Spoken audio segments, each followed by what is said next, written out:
Hola, muy buenas noches a todos.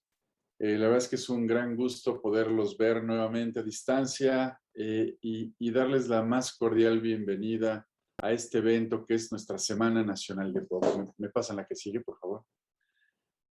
Este es uno de los eventos académicos más importantes de nuestra sociedad y a nombre de toda la mesa directiva de la Sociedad Mexicana de Neumología y Cirugía de Tórax les damos nuevamente una cordial bienvenida, esperando que disfruten con nosotros estos 5 días de intensa actividad académica hablando de EPOC, uno de los temas que más nos apasiona, que más impacta gravemente a una gran cantidad de población en todo el mundo. Y hemos preparado junto con la sección de EPOC de la sociedad y los hospitales y las sedes formadoras de neumólogos el mejor programa posible con muy buenos invitados internacionales, muy buenos amigos a distancia que seguramente disfrutaremos mucho. Tendremos charlas a partir de hoy, miércoles, jueves, viernes y sábado por la mañana y los invitamos a que nos sigan por toda la semana a disfrutar charlando y divirtiéndonos con tanta información nueva y aprendiendo sobre todo para llevar el máximo beneficio terapéutico a nuestros enfermos. El día de hoy los dejo con el doctor Roberto Mercado, buen amigo, es neumólogo, intensivista e internista y es el jefe de departamento de neumología y cuidados intensivos del Hospital Universitario José Eleuterio González de la Universidad Autónoma de Nuevo León. Y como anfitriones, el HU nos recibe para platicar hoy de POC. No dejo de mencionar a nuestros patrocinadores que como cada año y como siempre nos han apoyado en todos estos eventos académicos. Muchas gracias a todos. Los dejo con el doctor Roberto Mercado. Un abrazo y esperando que todos se encuentren muy bien y a cuidarnos siempre porque el COVID no se acaba. Un abrazo y bienvenidos todos. Muy buenas noches a todos. Espero que esta semana sea esta semana sea una semana muy interesante para todos nosotros los neumólogos en esta Semana Nacional de POC. Quiero agradecer a la Sociedad Mexicana de Neumología y Cirugía de Tórax la invitación que nos hizo como sede formadora de neumólogos para estar presentes en este ciclo de conferencias. El día de hoy vamos a tener 3 charlas que creo que son de suma importancia, muy interesantes para todos los neumólogos que vemos cada vez con más frecuencia esta enfermedad de POC y que tenemos la oportunidad de poder ofrecer tratamientos a nuestros pacientes. Las pláticas que serán el día de hoy son muy interesantes. Una es las semejanzas y diferencias entre los dispositivos LAMAS. La siguiente plática será los LAVA-LAMA desplazarán la monoterapia, dejarán de ser monoterapia el tratamiento inicial o los LAVA-LAMA lo desplazarán. La tercera plática será el uso racional de los corticoides inhalados en el EPOC a través de los biomarcadores en la EPOC. Al terminar las 3 conferencias tendremos una sesión interactiva, pasaremos algún quiz, algunas preguntas que nos interesa que ustedes, gente que está conectada, contesten. Daremos un tiempo perentorio para esas respuestas y posteriormente pediremos a nuestros panelistas que hagan algunos comentarios con respecto a los resultados que se hayan obtenido en la encuesta. Me pasa la segunda diapositiva. La primera plática será semejanzas y diferencias entre los dispositivos LAMAS. Será presentada por el doctor Abelardo Elizondo, que es médico internista y neumólogo intensivista egresado de la Universidad Autónoma de Nuevo León, profesor del Servicio de Neumología y Terapia Intensiva del Hospital Universitario. Doctor Abelardo tiene amplia experiencia en este manejo. El doctor Adrián Rendón, que todo el mundo conocemos, platicará sobre los LAVA-LAMA desplazarán la monoterapia. Él es neumólogo y medicina crítica, medicina interna, doctorado en medicina. Es el jefe de la sección de infectología y tuberculosis de la Sociedad Mexicana de Neumología y Cirugía de Tórax y es el past president de nuestra sociedad en el año 2019-2021. Y el doctor Mark Cohen, que hablará sobre el uso racional de corticosteroides inhalados y biomarcadores en la EPOC.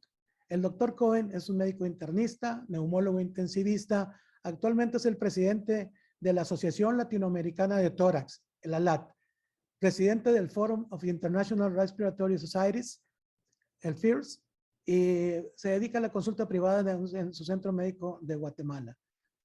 Al ir terminando cada una de las pláticas, cada uno de los ponentes seguirá, y al terminar las 3 pláticas actuales, empezaremos con el quiz que tendremos preparado para todos ustedes.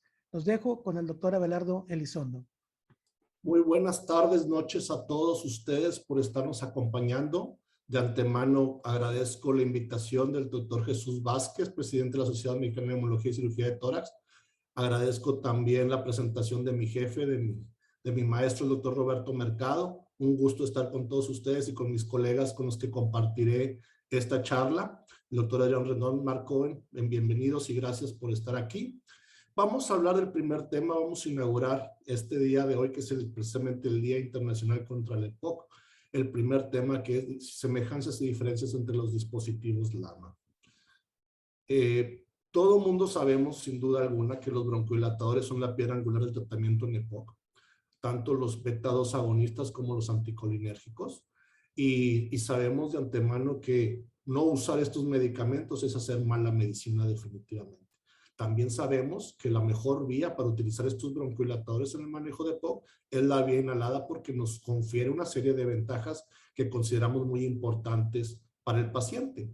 Ocupamos dosis menores de medicamento, es un inicio de acción mucho más rápido, menos distribución sistémica de los medicamentos con menos efectos secundarios por ende.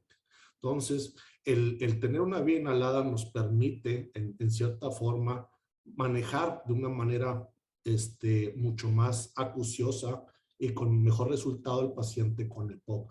Y afortunada o desafortunadamente, no sé cómo lo podemos ver algunos de nuestros colegas, los médicos de primer contacto que también nos acompañan, pues el tratamiento de EPOC en los últimos 10 años podríamos decir que ha sufrido una serie de cambios impresionantes, tanto en lo que hemos recolectado de evidencia científica como en lo que es la aparición de nuevas drogas, de nuevos medicamentos, sobre todo el uso de los beta-2 agonistas de acción prolongada y los anticolinérgicos de acción prolongada, los LABA y los LAMA, así como combinaciones de ellos, que es la terapia dual, esteroides inhalados de acción ultraprolongada también, y las llamadas terapias triples, que es la combinación de un LABA, un LAMA y un esteroide inhalado. Todo eso ha pasado en los últimos 10 años y por ende, aparte de estas nuevas drogas, estos nuevos medicamentos, también surgen nuevos dispositivos que nos hacen mucho más fácil la vida, pudiendo dar 1, 2 o hasta 3 medicamentos en un solo dispositivo, muchos de ellos con una dosis diaria nada más, algunos 2 veces al día,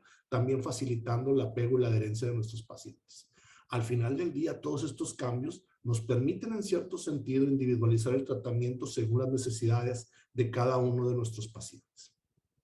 Hablando propiamente ya de tratamiento en EPOC, sabemos que tenemos los anticolinérgicos, específicamente ya hablando de acción prolongada, pero también tenemos los beta-2 agonistas de acción prolongada, tenemos combinación de beta-2 agonistas con esteroides inhalados y tenemos las llamadas terapias triples. Y aquí lo vemos en forma muy somera, cada uno de ellos los vamos a ver a continuación un poquito más despacio. Esto es hablando propiamente de los medicamentos que tenemos de nuestro arsenal en tema de broncodilatadores. Y señalo los que son los LAMA, los anticolinérgicos de acción prolongada, que es el bromuro de tiotropio, el bromuro de aclidinio, el bromuro de glicopirronio y el bromuro de umeclidinio. Cada uno de ellos en un diferente dispositivo que tienen sus ciertas ventajas y desventajas, que son las que vamos a desmenuzar en el transcurso de esta charla. Vamos a hablar de los dispositivos, que yo creo que es lo más importante, y luego hablar de las diferencias entre cada uno de ellos. Básicamente, dentro de los dispositivos que podíamos hablar nosotros para el uso de EPOC, tenemos lo que son los cartuchos presurizados o los dispensadores de dosis medida, que tenemos 3 subclases de ellos, que es el convencional, el de partículas extrafinas y el jet, ahorita los mencionaré.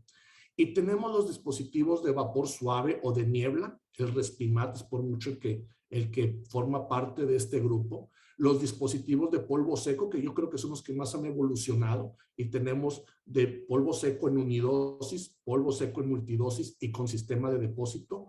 Y la última parte del arsenal que tenemos para el manejo de EPOC son los nebulizadores, que son neumáticos, ultrasónicos o de malla. Esos no los voy a mencionar por virtud del tiempo, pero mencionaré un poquito de cada uno de los demás. Hablando de los diferentes dispositivos, aquí los tenemos, los que básicamente conocemos en el mercado, los de cartucho presurizado, los convencionales y los de partículas finas. Tenemos los inhaladores de polvo seco unidosis, básicamente el Handyhaler, que ya casi está en desuso, y el Breezhaler, que mencionaremos en un ratito más.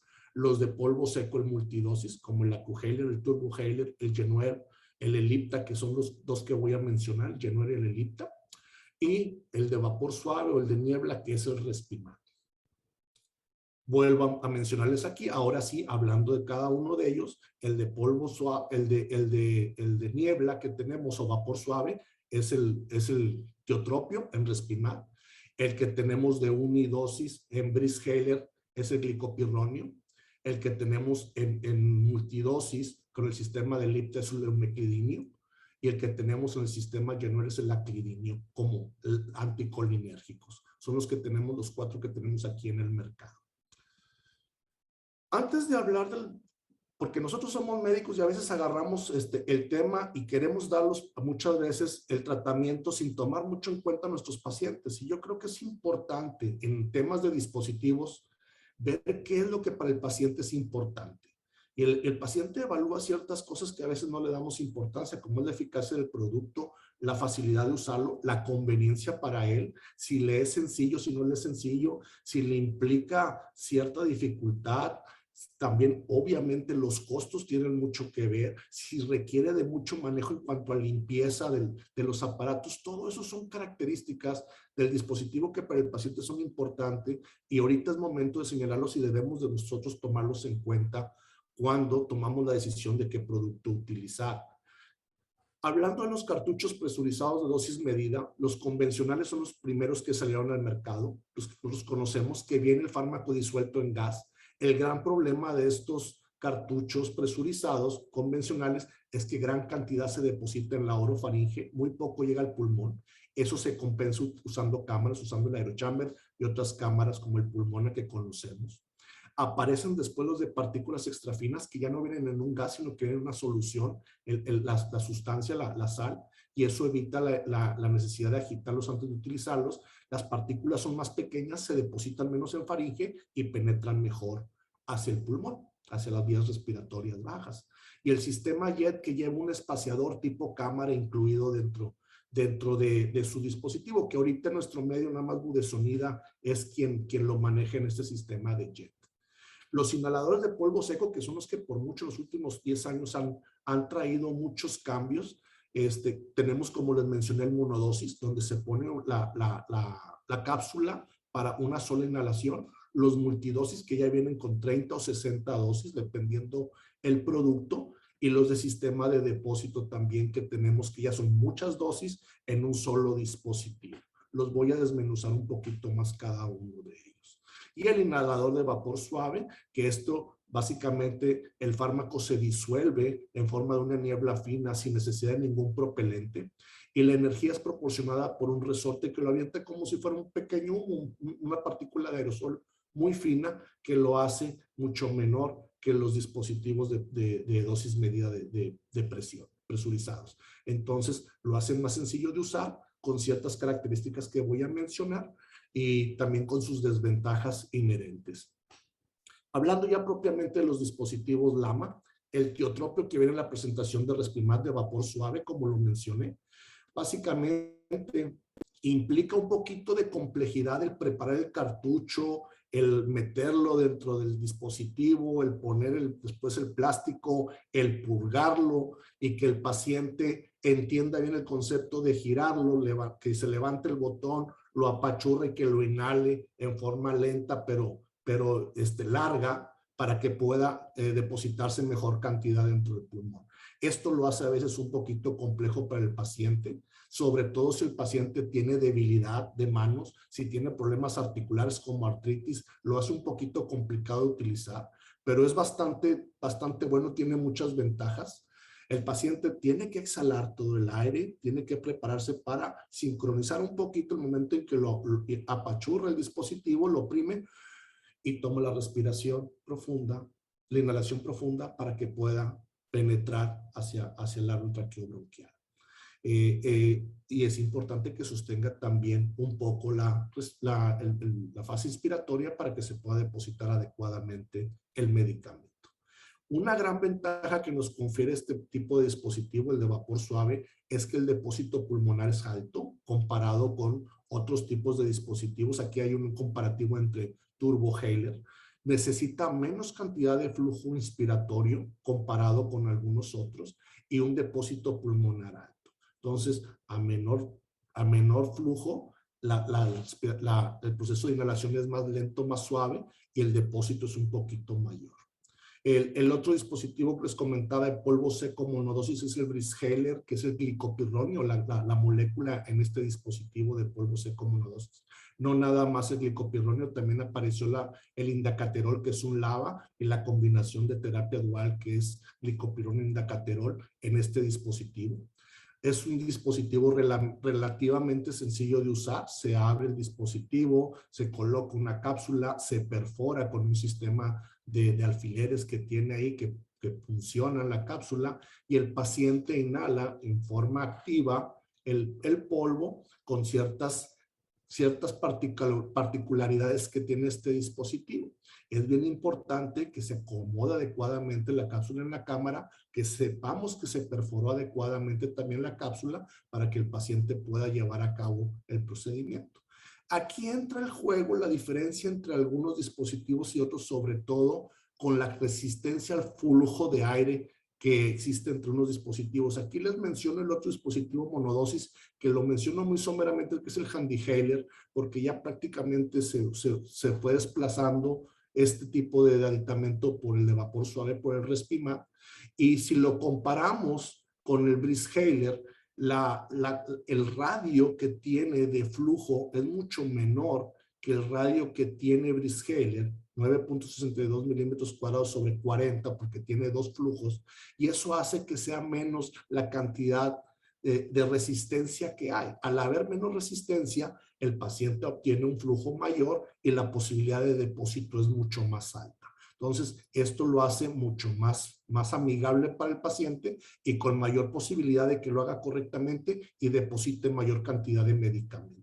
Si nosotros comparáramos las velocidades de flujo de los diferentes inhaladores, pues vamos a darnos cuenta que algunos necesitan mayor cantidad de flujo y un esfuerzo inspiratorio mucho mayor para poder llegar a depositarse comparado con otros. Vean cómo el esfuerzo inspiratorio de HandiHaler comparado con Breezhaler es mucho mayor y con una velocidad de flujo un poquito más baja. A velocidad de flujo más baja, mayor resistencia al paso del medicamento y lo hace más difícil en cierto sentido para nuestros pacientes.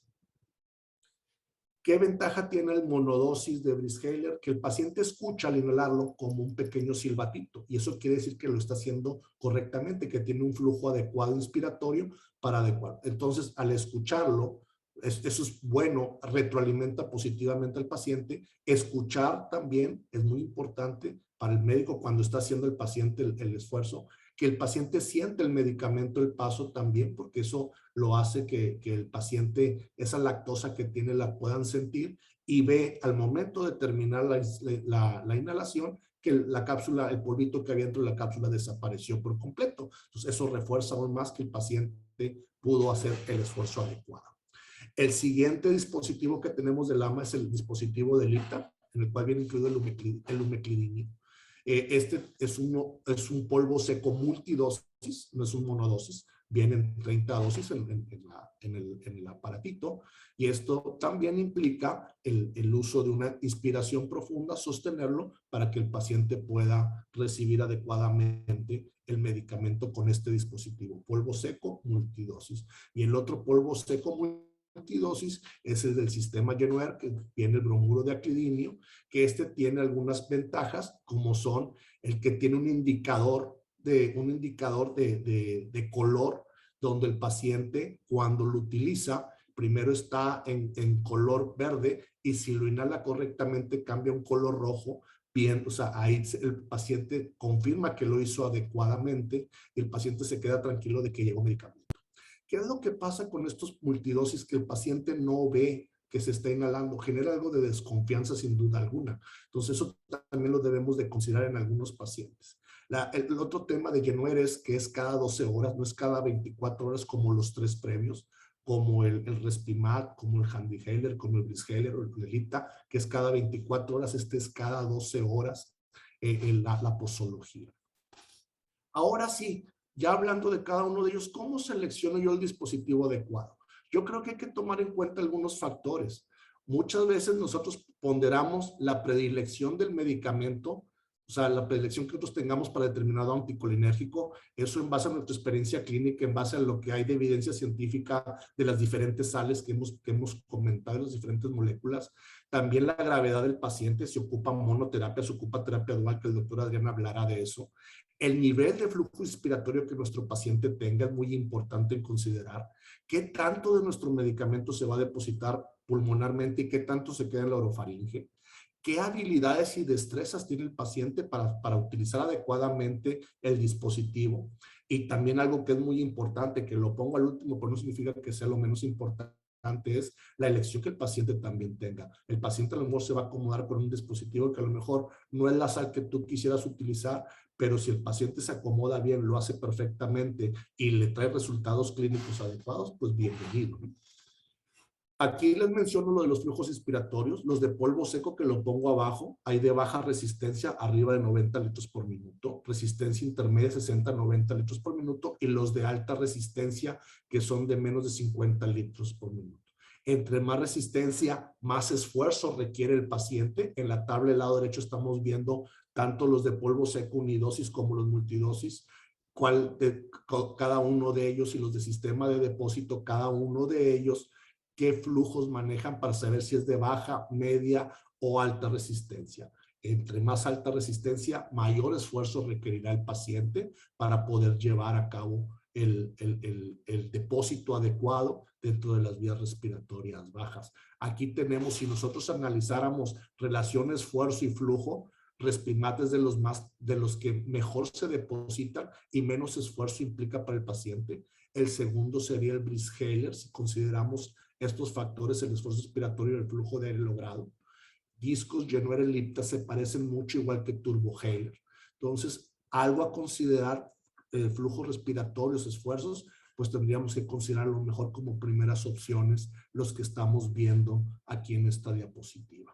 Pero también hay que considerar el depósito pulmonario orofaringio. Y en esta diapositiva menciono cuál es el porcentaje de depósito pulmonar, por ejemplo, de Respimat, que es aproximadamente el 45%, BlitzHaler 33%, Genuer 32%, y Ellipta 42% si usamos, aquí es un estudio con bilanterol, no con el umeclidinio, pero más o menos es el mismo rango de depósito, 40% aproximadamente.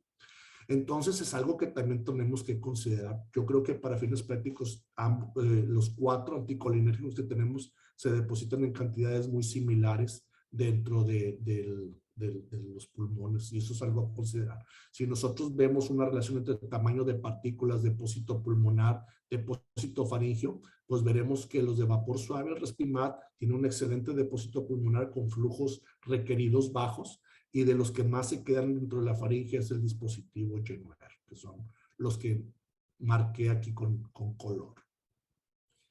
Básicamente, para el médico de primer contacto que nos está viendo en esta charla, ¿cómo podríamos nosotros definir o elegir el dispositivo? Lo primero que nos debemos de preguntar es si el paciente tiene una buena coordinación entre la inhalación y la activación del dispositivo. ¿Tiene una buena coordinación? Lo segundo que me pregunto es cómo está el flujo inspiratorio del paciente. ¿Tiene más de 30 litros por minuto? Podemos utilizar tanto presurizado como polvo seco, como el de vapor suave o niebla. Cualquiera de los tres, no habría problema. Pero si el flujo del paciente es menos de 30 litros, muy probablemente los de polvo seco no los vamos a poder utilizar porque ocupamos flujos más altos. Entonces, ahí utilizaremos cartucho presurizado, a lo mejor con una camarita, o los de vapor suave. Tenemos mala coordinación, flujo inspiratorio de más de 30 litros, cualquiera de los tres los podemos utilizar. Y si tienen menos de 30 litros, ya sea dosis medida, cartucho presurizado o de vapor suave. Entonces, básicamente el mensaje es aquellos que tienen menos de 30 litros por minuto de flujo inspiratorio, tal vez los de vapor, los de polvo seco no sean los mejores, a lo mejor los de vapor suave podrían ayudar un poquito más para lograr un adecuado depósito pulmonar y que el paciente se adapte mejor al dispositivo. Tratando de generalizar las ventajas y desventajas, los de cartucho presurizado tienen la ventaja de que tiene una dosificación exacta y ocupamos flujos expiratorios bajos, pero el gran problema es que algunos requieren refrigerarse, sobre todo los que tienen formoterol, que en este caso no aplica, y que el gran depósito faringio y el problema de la coordinación es un asunto serio. Los de vapor suave son fáciles de coordinarse, fáciles de administrar, con contadores de dosis. El problema es la dificultad que los pacientes tienen a veces para cargar la dosis. Los de polvo seco son bastante buenos, es un depósito pulmonar bastante bueno. Informan cuántas dosis nos quedan, que eso es también importante, pero presurizan flujos variables. Muchos de ellos tienen depósitos altos en la orofaringe. La humedad a veces puede alterar también los dispositivos, las partículas dentro del dispositivo. Y a veces la percepción del fármaco del paciente cuando no lo está viendo es un problema de confianza también en ellos. En conclusiones, en nuestro medio contamos con 4 anticolinérgicos.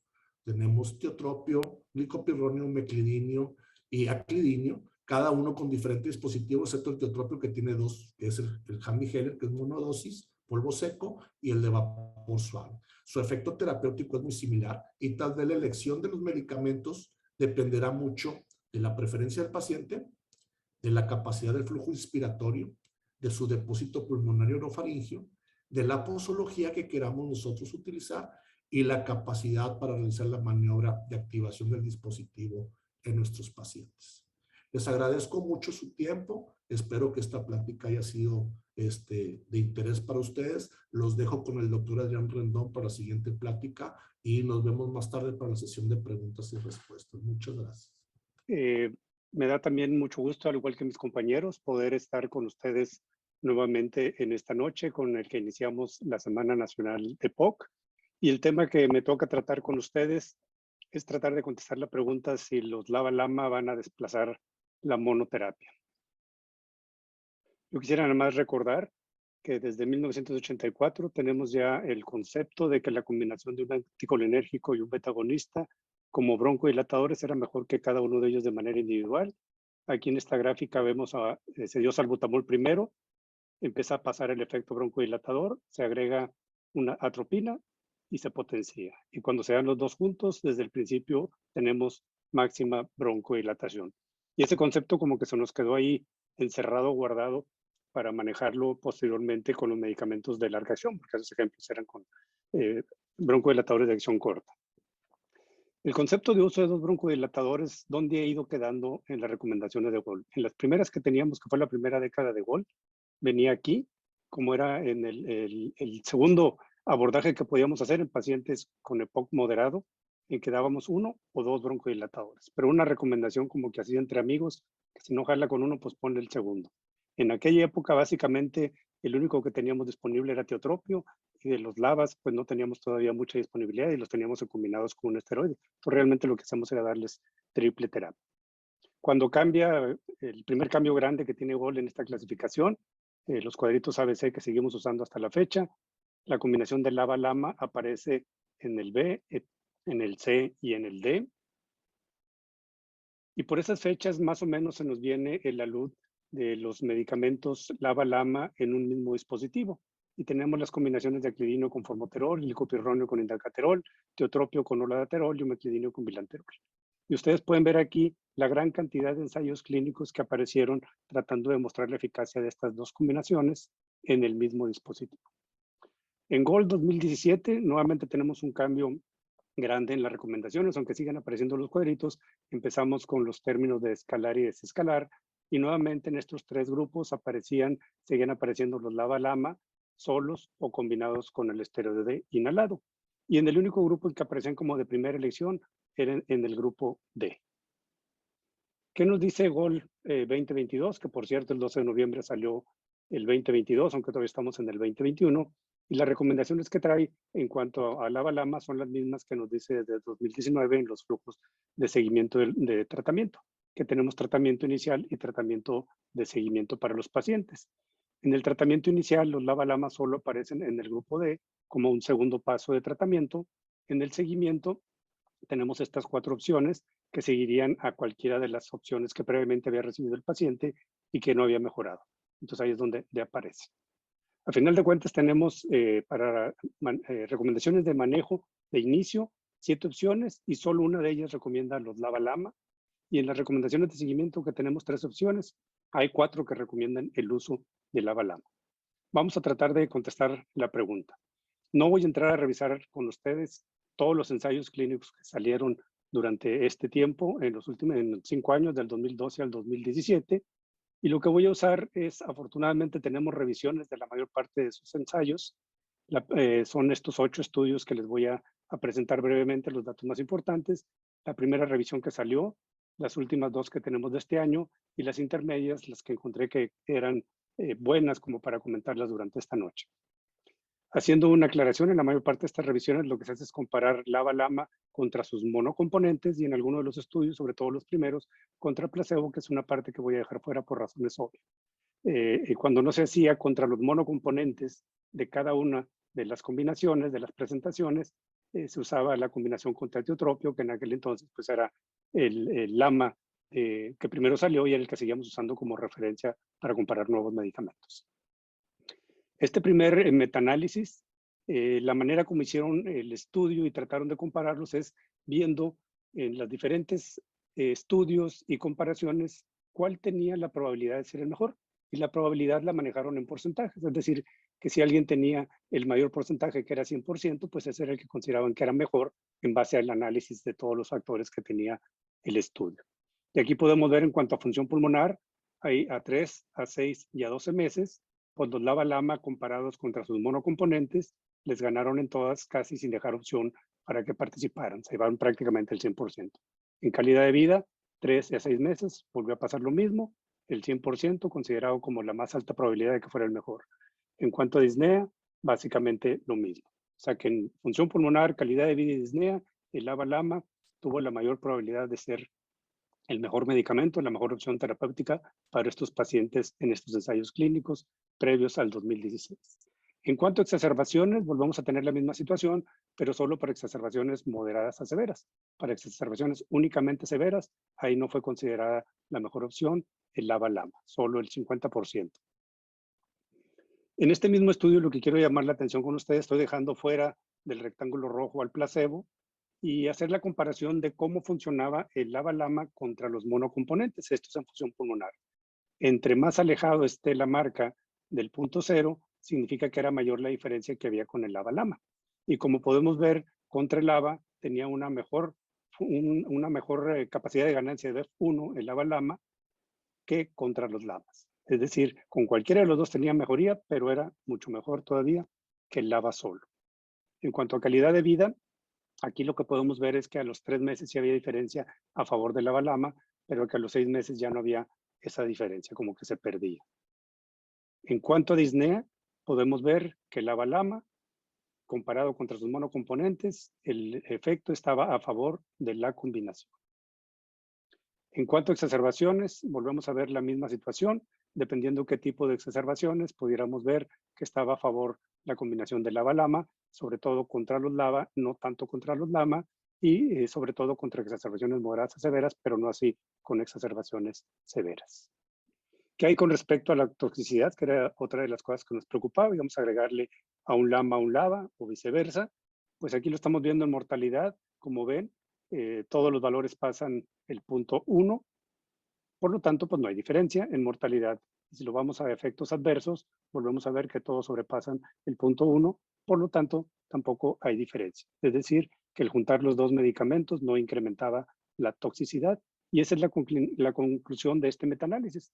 2 es mejor que 1 en disnea, calidad de vida, función pulmonar, exacerbaciones, sin agregar toxicidad. Este otro estudio lo que trataba de contestar es, bueno, si vamos a empezar a usar doble broncodilatación, ¿cuándo estaría indicada? Y aquí ponen todos los parámetros que pudiéramos evaluar, que es lo que hacemos realmente en la clínica y también en los ensayos clínicos.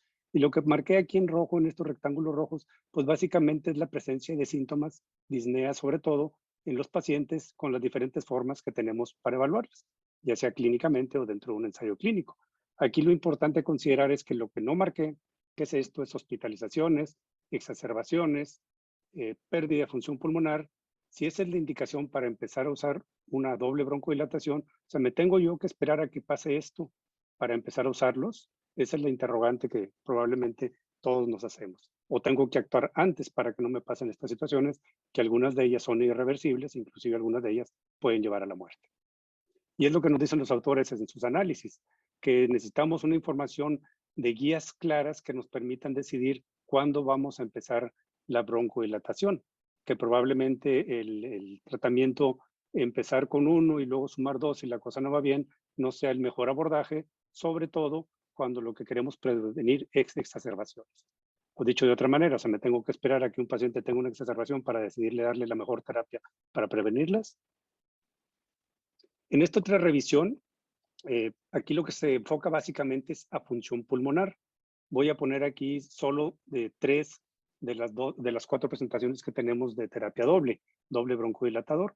Aquí tenemos la de miclidinio bilanterol, aquí está toda la lista de estudios, y en resumen lo que podemos observar es que la mejoría comparada contra sus monocomponentes en función pulmonar fue una ganancia de 52 a 114 mililitros.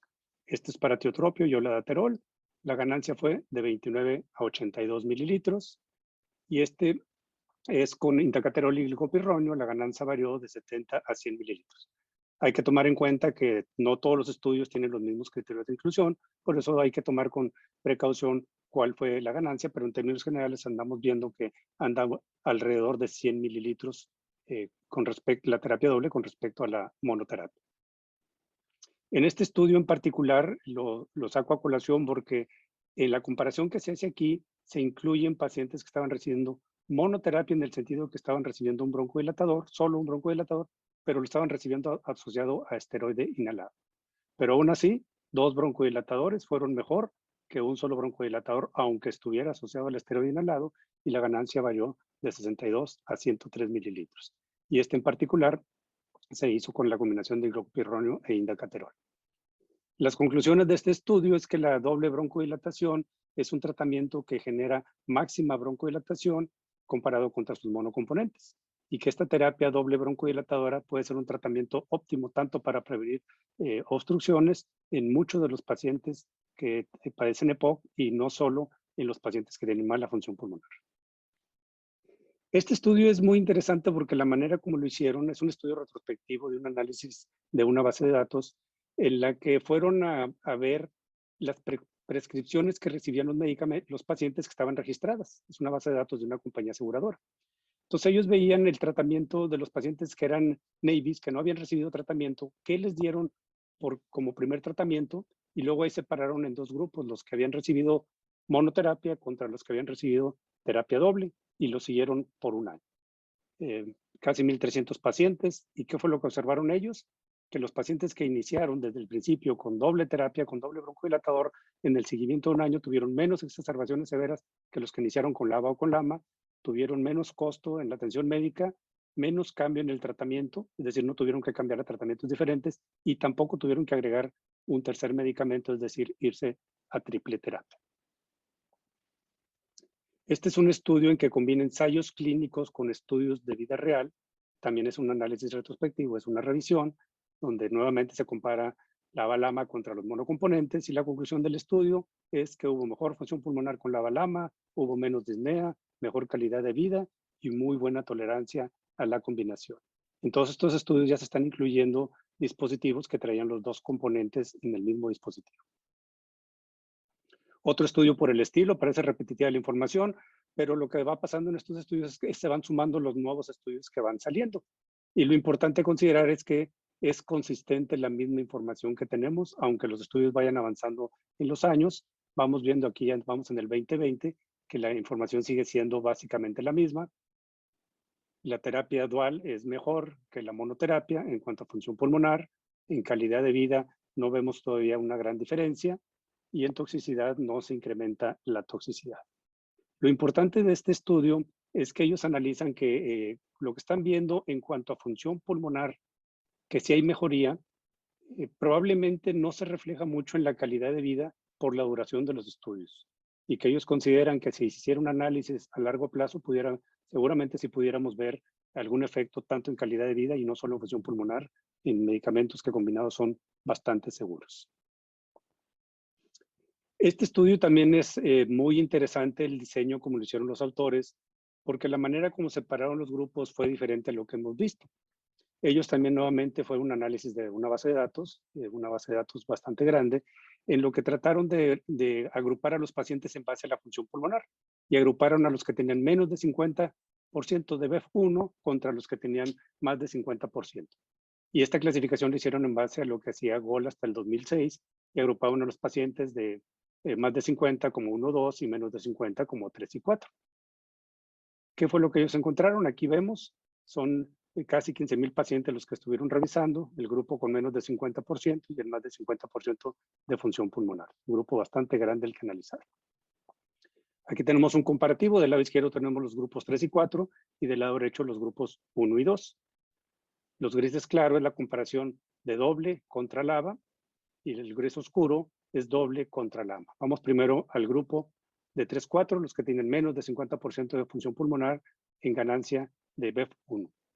85 contra 6 mililitros, es decir, que respondieron más los que solo recibían LABA que los que solo recibían LAMA, y el mismo efecto ocurrió en los que eran del grupo 1 y 2. Pero si se fijan aquí, lo importante es que la ganancia fue mayor en los que tenían menos función pulmonar que en los que tenían mejor función pulmonar. Y este mismo fenómeno se observó para calidad de vida, mejoría en la calidad de vida más importante en los que tenían menor función pulmonar que los que tenían mejor función pulmonar, aunque en todos se observó que hubo mejoría en la calidad de vida. Y en cuanto a toxicidad, fue semejante en los que pertenecían a los grupos 3 o 4 o contra el 1 y 2, no hubo diferencia, eran medicamentos bastante seguros.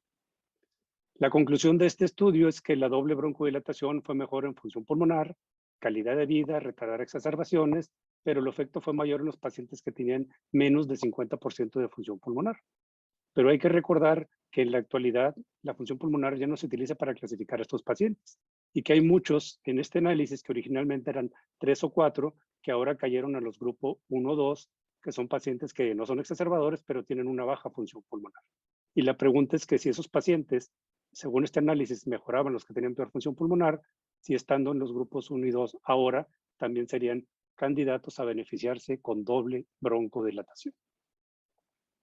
El último estudio que les quiero mencionar es este, es el más reciente, del ERS. Es un análisis que hacen tomando en consideración otra situación. Ellos sacaron las bases de datos de TORCH, de AVLIF, de ECLIPSE y de IMPACT y clasificaron a los pacientes en base a un objetivo compuesto, que es el deterioro clínico importante. ¿Qué es esto? Deterioro clínico importante, que hubiera una pérdida de más de 100 mililitros en el BEF1, que se incrementara a 4 unidades el cuestionario de calidad de vida, que tuvieran una exacerbación. Cualquiera de estos que tuviera el paciente lo consideraban deterioro clínico importante. Y como vemos, los pacientes que tenían cualquiera de estos en todos los estudios, se incrementaba su posibilidad de tener una exacerbación severa o de morir. Pues la pregunta que ellos hicieron, bueno, ¿cómo puedo impedir yo que estos pacientes que tienen un deterioro clínico lleguen a estas complicaciones? Y lo hicieron entonces analizando de esta manera. Compararon los que recibían doble terapia contra los que recibían monoterapia y lo que estaban viendo era la reducción en el riesgo de tener un deterioro clínico importante.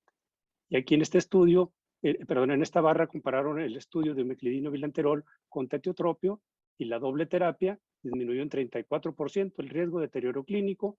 En esta comparación de meclidino bilanterol contra salmeterol, una reducción del 22% y en esta combinación de glicoformoterol contra glico, disminución de un 21%.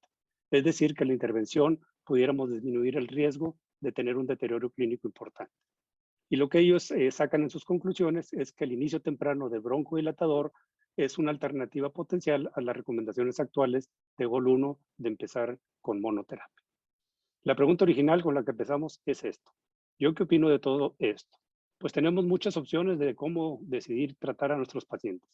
Yo la primera vez que vi este diagrama de tratamiento de seguimiento de los pacientes, me acordé mucho de este juego de serpientes y escaleras en que subes y bajas, y luego de repente ya no sabes dónde andas.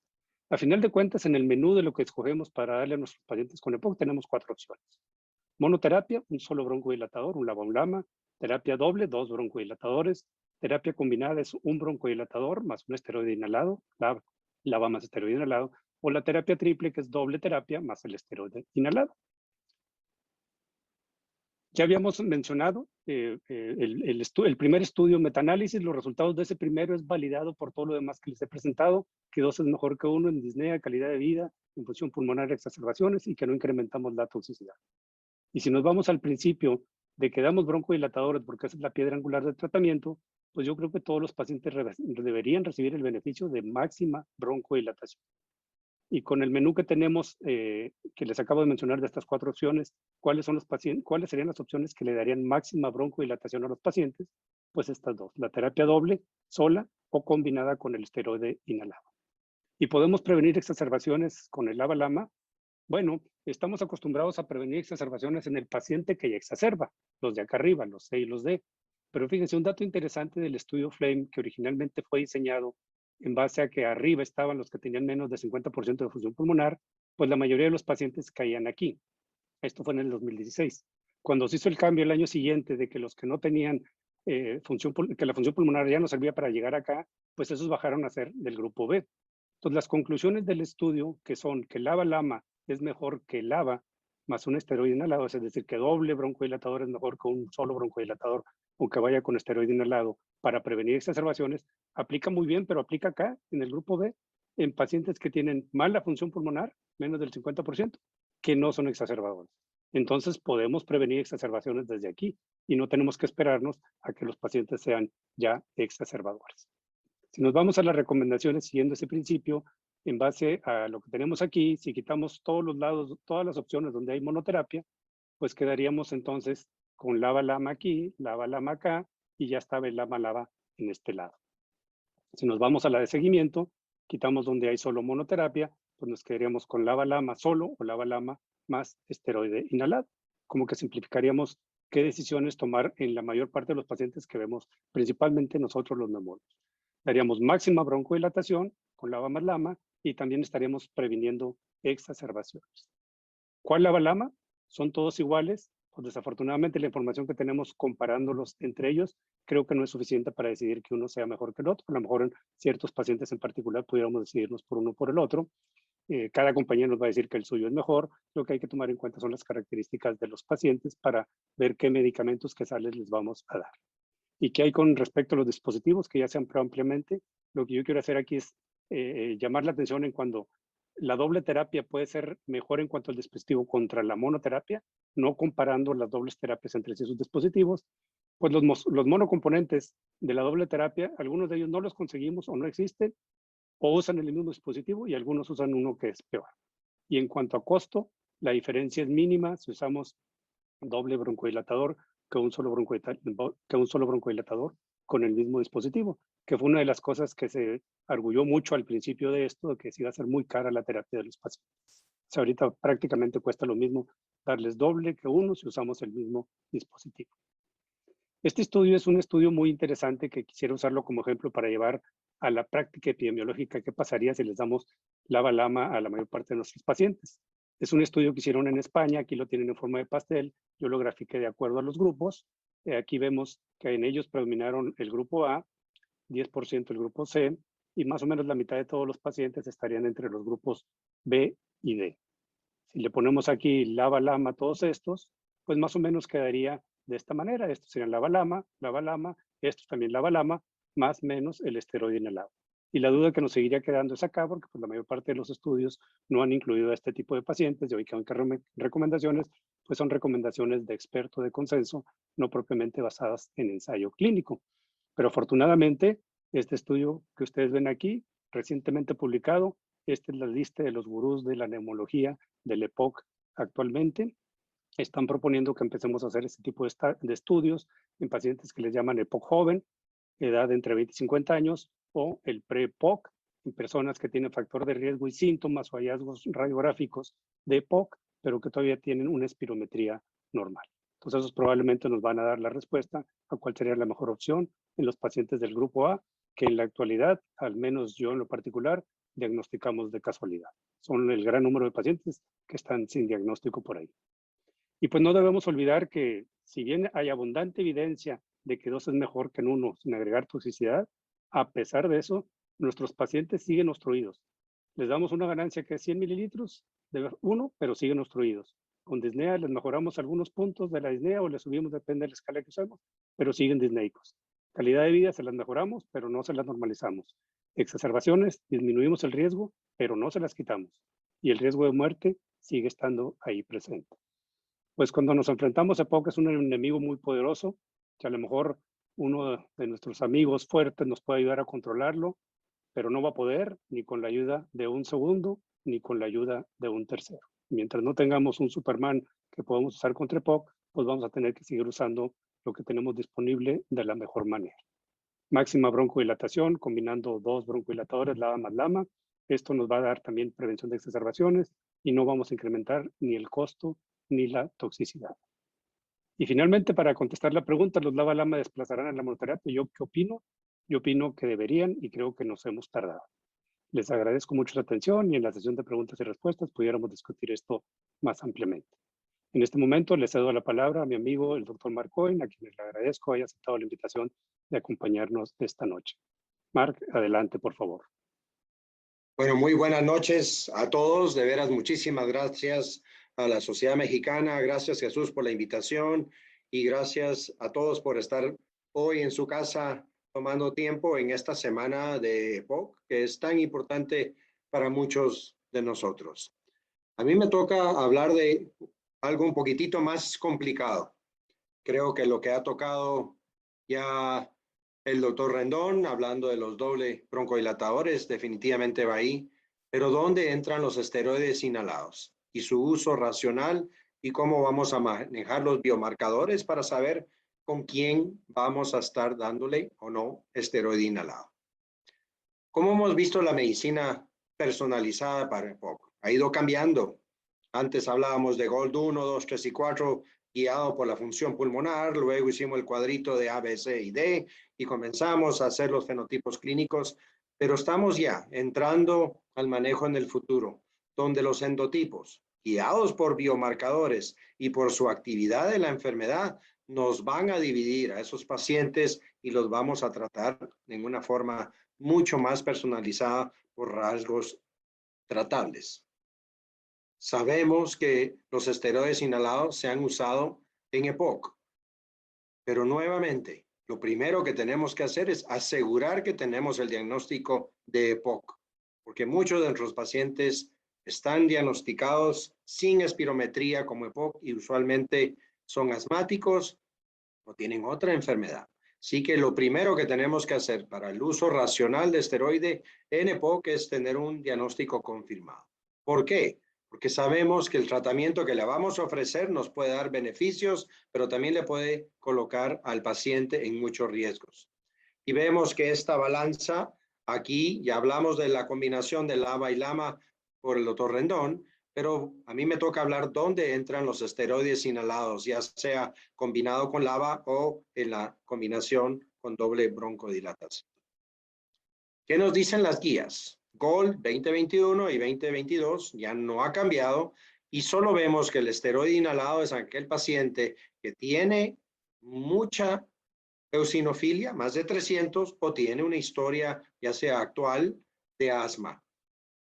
¿Qué nos dice ALAT? También, si hay mucha eosinofilia y si tiene exacerbaciones moderadas o severas, también deberíamos de ir considerando el uso de esteroides inhalados. ATS tiene una recomendación condicional para prescribir el esteroide inhalado en combinación de LABA y LAMA.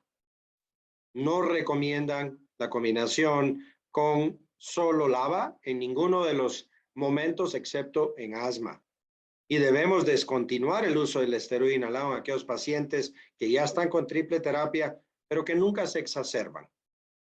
GSPOC en sus guías del 2021, por supuesto, si no es exacerbador, nunca recomienda el esteroide inhalado. En aquellos exacerbadores, ya sea no eosinofílico, eosinofílico, incluye la combinación de esteroide inhalado con doble terapia broncodilatadora y solo con LABA si tiene historia de asma. Y en la Unión, en el Reino Unido, las guías NICE Dicen, agreguemos esteroide inhalado si tiene exacerbaciones severas que ameritan hospitalizarse o tienen 2 exacerbaciones moderadas en el año. Es lo que nos dicen las guías. Pero ¿cuál es el uso real del esteroide inhalado en la vida real? Tenemos varios estudios en Latinoamérica. Comencemos con un estudio ya en el 2016 por María Montes de Oca y varios colaboradores en 4 países de Latinoamérica. Y para comenzar, vemos que 60% de los pacientes diagnosticados con EPOC lo hicieron por espirometría y solo 10% están utilizando, por diagnóstico médico, no están utilizando un broncodilatador.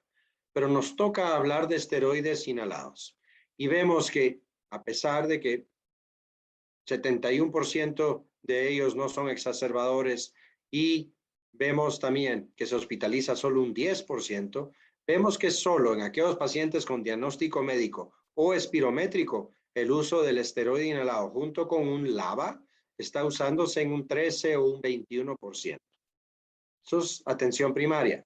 ¿Qué pasa con atención terciaria en especialistas en ya varios países de Latinoamérica? Y vemos que en el rango total de todo esto, vemos que la triple terapia es lo más recomendado por los neumólogos especialistas.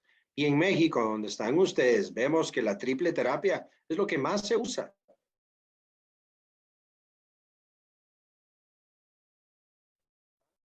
Vemos que no importando si es A, B, C o D, clasificado por GOLD 2013, todos estaban usando esteroide inhalado, ya sea en combinación de triple terapia o combinado con un LABA en casi 60% de los casos. Y vemos que la adherencia al tratamiento va a estar en un 50% cuando están usando esteroide inhalado, versus si es LABA, LAMA o LAMA-LABA, tienen un mayor chance de estar siendo adherentes al tratamiento. Algo más reciente, de vida real, donde tenemos a 4 países de Latinoamérica. Vemos aquí que estamos viendo asmáticos, pacientes con ACOS y pacientes con EPOC, leve, moderado y severo. Y vemos que 58% de los leves no están usando esteroide, 51% de los moderados no lo están usando y 30% de los severos o graves no lo están usando. Y vemos que la gran mayoría, al ir aumentando la gravedad de la enfermedad, están usando más y más esteroide inhalado. ¿Están siendo guiados esto por síntomas, por exacerbaciones o por eosinófilos? Pues en la vida real, la gran mayoría tienen 150 de eosinófilos periféricos en este estudio de la vida real.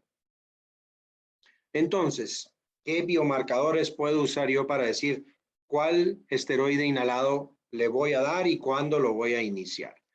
Sabemos que tenemos biomarcadores clínicos, también histológicos y tomográficos. Yo voy a estar hablando mucho de lo clínico y tenemos que ver si la función pulmonar se va a beneficiar si damos esteroides inhalados, si tienen exacerbaciones y cuántas exacerbaciones tienen que tener para beneficiarse el recuento de eosinófilos, si el microbioma bacteriano que tenemos en nuestra vía aérea se afecta o no con los esteroides inhalados y sus comorbilidades y los efectos indeseados.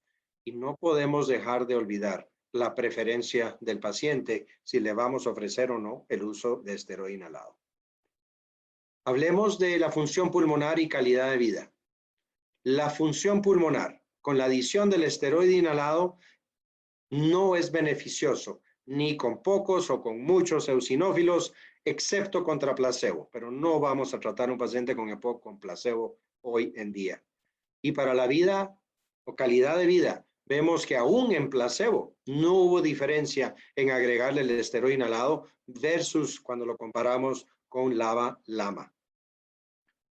Entonces, ¿a quién le voy a dar esteroide inhalado si no me mejora la función pulmonar ni la calidad de vida? Pues tenemos evidencia fuerte en aquellos exacerbadores frecuentes que se hospitalizan o tienen 2 o más exacerbaciones moderadas, pero hago la salvedad con broncodilatadores de acción prolongada ya activos. Si tienen eosinofilia arriba de 300 y si tienen una historia de asma concomitante. Vamos a hablar de esto. En los que no vamos a usar esteroide inhalado, platicaremos si tienen historia de neumonía, eosinófilos menos de 100 e infecciones microbacterianas, ya sea típicas o TB. Y luego, ¿a quién vamos a considerar usar o no? Que son los del grupo gris. Una exacerbación moderada al año con broncodilatación prolongada y aquellos que tienen una eosinofilia de 100 y 300. ¿Qué nos dice la evidencia? Hablemos del biomarcador de exacerbación. Para hablar de exacerbación tenemos que hablar de aquellos que van a requerir antibióticos y o esteroides sistémicos. Y es su número de exacerbaciones en el año, ya sea moderadas o graves cuando se tienen que hospitalizar. Y vemos que la incidencia de exacerbaciones en nuestra población, en este estudio Spirometrics, y lo vamos a ver en varios estudios, más del 50% no se exacerba en los 3 años que lo vigilaron en Spirometrics. Vemos que menos del 10% tienen 2, 1 o 3 exacerbaciones al año y un 40-42% es inconsistente. Unos hicieron 2, otros hicieron 1, otros ninguna. Es muy variable, pero sabemos que por lo menos 50% de nuestros pacientes con EPOC no son exacerbadores frecuentes. Y en este estudio de la vida real, usando el cohorte tanto en la Unión del Reino Unido como en Estados Unidos, vemos que la gran mayoría de nuestros pacientes son 0 exacerbadores en el último año. Esto es 2014. 22% tienen una exacerbación y 30% 2 o más. Y lo mismo en Estados Unidos. 26 y 38 son exacerbadores. Y lo siguieron al siguiente año y vieron que son muy, muy constantes. La gran mayoría de los que no tenían exacerbación en el 2014, 66% tampoco lo tuvo en el 2015. Cambió un poquitito. Entonces tenemos esa variabilidad. Aquellos que se exacerbaron una vez al año, vemos que el 28% seguía una vez al año aquí, muy similar al 22% en el 2014. Y aquellos que se exacerbaban 2 o más, eran consistentes, 61%, todavía se exacerbaba cuando eran exacerbadores frecuentes en el 2014. Así que tenemos fenotipos de exacerbadores frecuentes e infrecuentes. Y nuevamente regreso al estudio Novelty, donde hay pacientes asmáticos con ACOS y EPOC. Y vemos que la gran mayoría son no exacerbadores. Porcentaje pequeño tiene una exacerbación y un porcentaje mucho menor. 10, 20% si queremos unir 2 o 3 exacerbaciones al año en aquellos pacientes con EPOC grave. Y vemos que en promedio se exacerba una vez al año el EPOC grave, 0.5 veces al año en el moderado y 0.3 en el leve. Entonces, entramos a los estudios. ¿Dónde entran los esteroides inhalados? Y el primer estudio que tenemos que comentar es qué tantas exacerbaciones tenemos que tener para tener un provecho con el esteroide inhalado. Y el estudio FLAME nos dijo, usando salmeterol y fluticasona versus indacaterol glicopironio en pacientes, como vemos aquí, la gran mayoría no tenía exacerbaciones frecuentes. Tenían 1 o menos exacerbaciones al año, la gran mayoría de esta población. Muy importante eso. Y luego, otro punto importante que vamos a ver posterior es si usaban o no usaban esteroide inhalado cuando hicieron el tamizaje. Y vemos que un buen número usaban esteroide inhalado cuando hicieron el tamizaje, tanto combinado con LABA o solo esteroide inhalado, que no deberíamos estar usando ahí. ¿Por qué digo esto? Porque en aquellos pacientes que se les quita el esteroide, les dicen, van a tener más exacerbaciones. Pero en el estudio FLAME, aun cuando se les quitó el esteroide inhalado, no hubo mayoría de exacerbaciones y se controlaron mucho mejor con el uso de LAMA y LABA versus usar LABA y esteroide inhalado. ¿Quiénes son los que se benefician por el número de exacerbaciones que tienen? Vemos en este estudio que a mayor tasa de exacerbación, no es 2, es 3 exacerbaciones o más en el año previo, son los que se benefician probablemente de la adición como triple terapia al LAMA y LABA para disminuir exacerbaciones. Pero cuando tenían 2 exacerbaciones o menos, no había un favoritismo para la triple terapia. ¿Y qué fenotipos tenemos de exacerbadores de EPOC? Tenemos exacerbaciones bacterianas, tenemos exacerbaciones virales y tenemos exacerbaciones no infecciosas, como son las eosinofílicas. Y como vemos, este también tiene un fenotipo. Usualmente el que tiene una exacerbación bacteriana va a repetir en un 76% otra exacerbación bacteriana posteriormente. Viral, pues 44% y eosinofílicas casi el 50% se van viendo. Y si vemos las eosinofílicas, super eosinofílicas, más de 6%, que es raro ver, también un 50% van a ser eosinofílicas posteriormente. Si son moderada la eosinofilia, 3%, vemos que solo el 22% va a tener una exacerbación eosinofílica. Y estos serían los pacientes que probablemente se beneficiarían en el uso del esteroide inhalado y no aquellos que son exacerbadores bacterianos. Y esto lo comprueba el estudio IMPACT. Triple terapia versus la doble terapia, lama-lava, y vemos que aún con no importando el número de eosinófilos, pero era una exacerbación bacteriana donde solo se dio antibióticos, no hubo beneficio alguno en la triple terapia. Versus si tenía eosinofilia, ya sea cada vez más eosinofilia, especialmente si tiene 100 o más, y el paciente tiene eosinofilia en esputo o es una exacerbación eosinofílica, se beneficia más del uso de la triple terapia. Y si usó combinación, tenía bacteriana y tenía eosinofílica, que tenemos fenotipos mixtos, también vemos que el uso del esteroide inhalado se beneficia, pero ahí ya estamos a 150 de eosinófilos como un biomarcador para decir si demos o no el esteroide inhalado. Y luego la pregunta siempre es, ¿eosinofilia en EPOC? ¿Qué tan frecuente es? ¿Qué tan estable es? ¿Y qué rangos vamos a tomar para tomar la decisión de dar o no dar el esteroide? Y en este estudio vemos que entre menor edad, entre asma en la historia, ya sea que tuvieron asma o actualmente tienen asma, si son fumadores activos, si tienen atopía, si tienen EPOC y tienen síndrome metabólica, y los hombres son los que más pueden tener eosinofilia en su sangre. Este es el estudio LEAD en Escocia. Y como comparamos a los pacientes con EPOC comparado con gente sana, vemos que nuevamente gente joven con EPOC, cuando tienen más eosinofilia en hombres que en mujeres y mucha más eosinofilia. Aquí era 200, aquí es 250.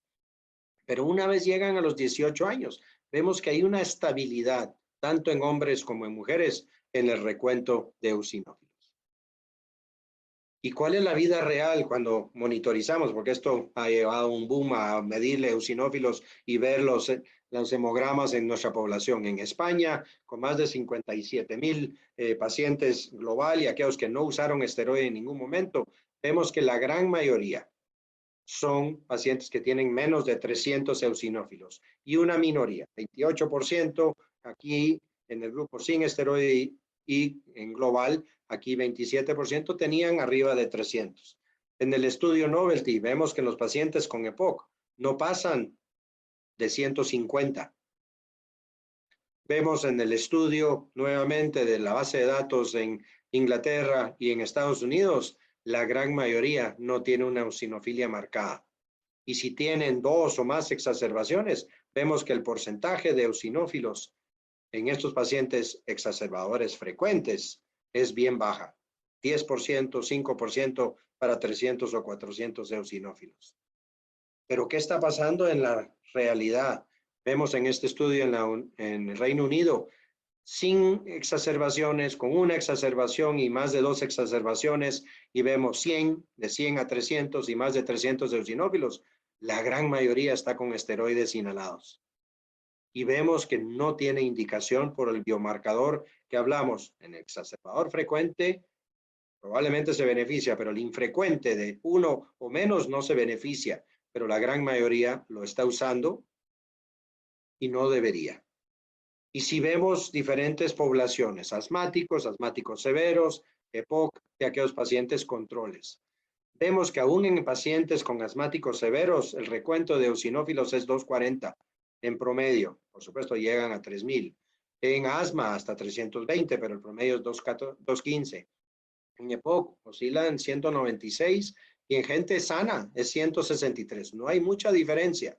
Sí que nos ayuda mucho los eosinófilos. Vemos en IMPACT en Latinoamérica, en estos 5 países de Latinoamérica en promedio, era 150 el recuento de eosinófilos. ¿Y será que podemos contar con la estabilidad de la eosinofilia? Vemos que aquellos que iniciaron de base con menos de 100 al año, la gran 18 todavía seguían abajo de 100, pero 20 subieron arriba de 100, pero no pasan de 150. Sí que se mantienen en ese grupo de bajo riesgo. En los pacientes de 100 a 300, la gran mayoría, 108 de 139, mantuvo estabilidad. Y en aquellos pacientes que tenían más de 300, vemos un poquitito más de inestabilidad, pero la gran mayoría se quedó en el mismo grupo. Sí que podemos confiar en el recuento de eosinófilos, y si tenemos chance de ver historias anteriores, de hemogramas anteriores, podemos ir viendo eso, pero en realidad se necesita un nivel de eosinofilia, no durante la exacerbación, para más o menos ponerlo en el grupo de menos de 100, 100 a 300 y arriba de 300. ¿Y será que si fuman lo afecta o si usan esteroide lo afecta? Vemos que no hay evidencia. Un seguimiento después de 7 años y un año en Chain y BODE 7 años, vemos que la gran mayoría tiene menos de 300 eosinófilos en el seguimiento, no importando si son fumadores o no, y igual en aquellos pacientes si usaban o no usaban esteroide. Entonces, ¿cómo puedo usar el biomarcador de eosinófilos para decir, uso LAMA o LABA o uso LABA y esteroide inhalado? En el estudio FLAME, que no son exacerbadores frecuentes, la mayoría vemos que 60% tenía más de 2% de eosinófilos, 3%, 37% y más de 5% 12%. Y vemos que si aún con menos de 300 y una exacerbación favorecía la doble terapia sobre el esteroide inhalado, 2 exacerbaciones o más no se beneficiaban. Pero más de 300, no era que era peor que la doble terapia broncodilatadora, pero ya había una tendencia a ver que había una limitación o eran similares. Así que más de 300 y más de 2 exacerbaciones, tal vez se benefician de esteroide. Y aquí está el estudio IMPACT, donde vemos que, por supuesto, la triple terapia disminuyó las exacerbaciones moderadas y severas versus LAMA y LABA y versus LAMA y LABA. Pero si lo dividimos dependiendo de la eosinofilia, menos de 150 y más de 150, vemos que si son menos de 150, la triple terapia broncodilatadora no es muy eficaz. Versus si son más de 150, sí el eosinófilo como biomarcador para agregarle la triple terapia, o sea, agregarle esteroide inhalado al LAMA y LABA, sí es beneficioso. Y luego también depende de las exacerbaciones. Les digo que no solo hay que ver un biomarcador. Si tiene una exacerbación moderada en el año previo, vemos que la triple terapia beneficia no importando la eosinofilia versus LAMA y ICS versus LAMA y LABA. Vemos que el recuento arriba de 200 favorece al esteroide inhalado. Pero ya cuando entramos a 2 o más exacerbaciones moderadas, donde hay que usar antibiótico y o esteroide sistémico, o una exacerbación grave donde se tiene que hospitalizar, vemos que la eosinofilia, no importa, si es abajo de 100, se beneficia la triple terapia, si tiene más de 2 exacerbaciones moderadas, pero la LABA y ICS versus LAMA y LABA tienen que tener arriba de 150 para ser beneficioso. Lo vimos también en el estudio ETHOS. Con la triple terapia a dosis alta, arriba de 150 se beneficia el uso del esteroide inhalado si tiene historia de exacerbaciones frecuentes, como era la población de ETHOS, que eran de 2 o más exacerbaciones moderadas o severas en el año previo. Así que la población que estudiamos es importante. ¿Por qué lo digo? Miren este estudio de la vida real, comparando LABA y LABA versus ICS LABA. Pacientes exacerbadores, tenían historia de neumonía, aquellos que escalaron a triple terapia o ninguna de las anteriores. Favoreció en este grupo tiotropium con olodaterol o doble LAMA-LABA versus LABA y ICS. En ninguno de ellos se beneficiaba el esteroide inhalado. Si vemos los eosinófilos, ni los mayores de 300 se beneficiaban más que la doble terapia broncodilatadora, y si eran exacerbadores frecuentes o infrecuentes, tampoco hubo beneficio el esteroide inhalado en este grupo que vemos 78% en el grupo donde se usó doble terapia broncodilatadora versus 71 que se usó LAMA y LABA, eran poco exacerbadores. Y aún en los pacientes que eran exacerbadores de 2 o más, vemos que no hubo mayor beneficio cuando le agregábamos el esteroide inhalado. Tenemos que ver también las comorbilidades, si le voy o no dar esteroide inhalado. Y vemos que la mortalidad en el comorbidoma que tenemos de EPOC, hay muchas enfermedades cardíacas, psiquiátricas, cáncer, y tenemos pacientes que pueden beneficiarse o no de tratar de disminuir la mortalidad. Pero también el agregarle esteroide inhalado en amarillo acá puede perjudicar a los pacientes con EPOC en darles más neumonía, más osteoporosis y diabetes. ¿Qué evidencia tenemos para eso? ¿Y será que se benefician si son o no son fumadores y les voy a dar o no esteroide inhalado? En aquellos pacientes que son fumadores activos, aquí en azul, ya sea para exacerbaciones moderadas o graves, y tabaquismo es uno de nuestras comorbilidades, vemos que aquellos pacientes que están fumando activamente tal vez no se benefician tanto de usar el esteroide inhalado. Versus los exfumadores, podremos usar el esteroide, el LAMA y LABA y ver el recuento de eosinófilos. Si está arriba de 100, probablemente sí le podemos dar la triple terapia. Y, como les decía, los efectos sistémicos. Vimos que es muy seguro usar LAMA y LABA versus sus monocompotentes, pero ¿qué tan seguro es usar el esteroide inhalado? Sabemos que disminuye exacerbaciones cuando usamos esteroides sistémicos. Sin embargo, es mejor usar esteroide inhalado que el sistémico, pero todavía tiene complicaciones. Y se ha dicho que neumonías que se necesitan hospitalizar, diabetes, osteoporosis y fracturas, aumenta la tuberculosis y aumenta la equimosis y por supuesto aumenta la candidiasis orofaringia, la ronquera y cataratas. Esto fue en el 2013, 2010, 2012. Les presento un estudio del doctor Miravíes ahorita en el 2021. Y vemos en rojo que sí hay un aumento de neumonías, hay un aumento de tuberculosis, hay un aumento de candidiasis oral y hay un aumento de tener voz ronca. Pero tienen que usar dosis altas o moderadas y por bastante tiempo, más de un año. Mientras que las fracturas, sí hay un aumento de osteoporosis, pero las fracturas solo en aquellos que usaron dosis altas en forma prolongada y tenían otros factores de riesgo, van a tener este factor al usar el esteroide inhalado a largo plazo. La diabetes, nuevamente, tienen que usar el esteroide inhalado por más de un año y deben de tener prediabetes o historia de diabetes. No aumentó la sepsis, no aumentó la hipertensión, no hubo efectos oculares ni supresión adrenal en los pacientes con EPOC. ¿Quiénes tienen más chance de desarrollar neumonía? Vemos que entre más grave es la enfermedad de EPOC, si tienen historia de neumonía comunitaria, uso frecuente de esteroide sistémico, índice de masa corporal abajo de 18, mayores de edad, si usaban LAMA, si son fumadores activos y 2 o más exacerbaciones, y miren el uso del esteroide. Está ahí, pero no le gana a los otros factores de riesgo. Y vemos, nuevamente entramos al biomarcador del eosinófilo. Si tiene menos de 2% de eosinófilos, aumenta el riesgo de neumonía en aquellos que no usaban esteroide inhalado previamente. Así que veamos los eosinófilos para ver si sí usamos, pero también hay que ver la historia de la neumonía previa.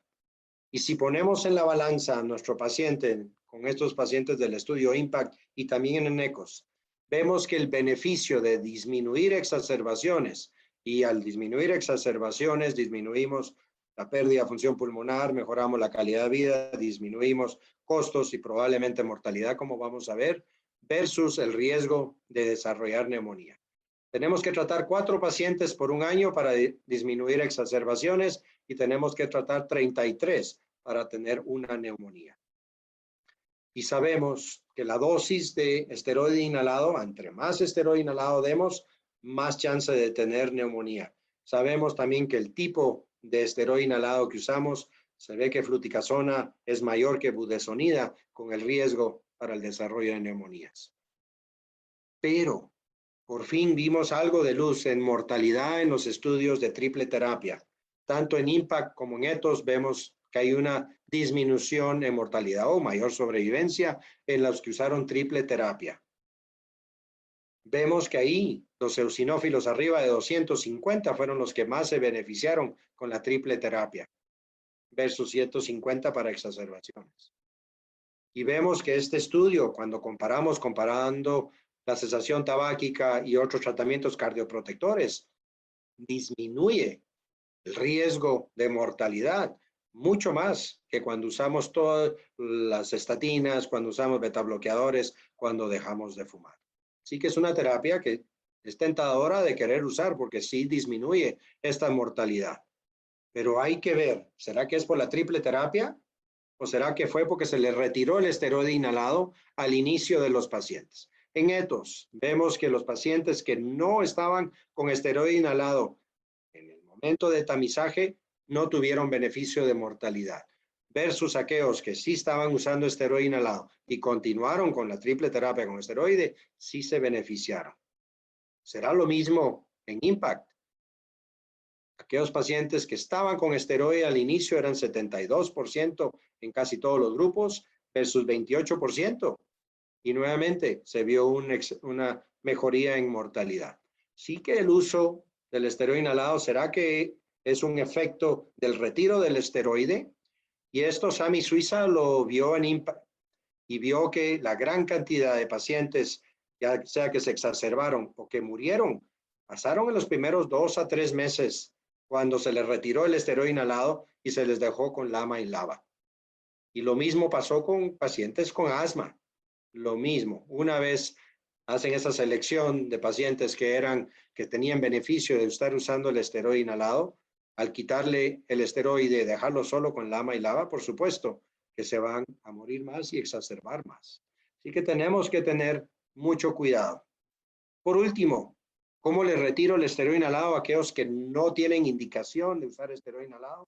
Tenemos biomarcadores clínicos o serológicos y tenemos que poner la preferencia del paciente. Aquí tenemos en el estudio FLAME. Vemos que pacientes que tenían solo una exacerbación, vemos que no hay beneficio de usar la triple terapia y por ende podemos retirar el esteroide inhalado y dejarlos con LABA y LABA. Si tienen 2 o más exacerbaciones, tenemos que ver los eosinófilos. Si tienen más de 300 eosinófilos, probablemente no se benefician del retiro del esteroide inhalado en el estudio WISDOM. Luego tenemos el estudio SANSE. Nuevamente se repite. Efectos en el BF1 y efectos en exacerbaciones. No hubo diferencia si los dejamos con doble terapia broncodilatadora, con indacaterol y glico, versus la triple terapia. Y también en exacerbaciones, solo aquellos que tienen más de 300 sí se benefician de la triple terapia en WISDOM. ¿Cuáles son las recomendaciones entonces? Tenemos en este Task Force de la Sociedad Europea, aquellos pacientes que están con esteroide inhalado y tienen EPOC. Lo primero que debemos de ver es eosinofilia y ver y revisar la historia de exacerbaciones. Aquellos pacientes que tienen menos de 300 y no tienen exacerbaciones, debemos de quitarle el esteroide inhalado y dejarlo con broncodilatadora triple. En aquellos que tienen más de 300, sin importar las exacerbaciones, aunque vemos que probablemente no tenemos que pensar en eso, creo que sí deberían de haber 3 o más exacerbaciones, debemos de continuar el esteroide inhalado. Pero en el grupo gris, que tiene menos de 300, pero se exacerba frecuentemente, ahí tenemos que tener otras consideraciones.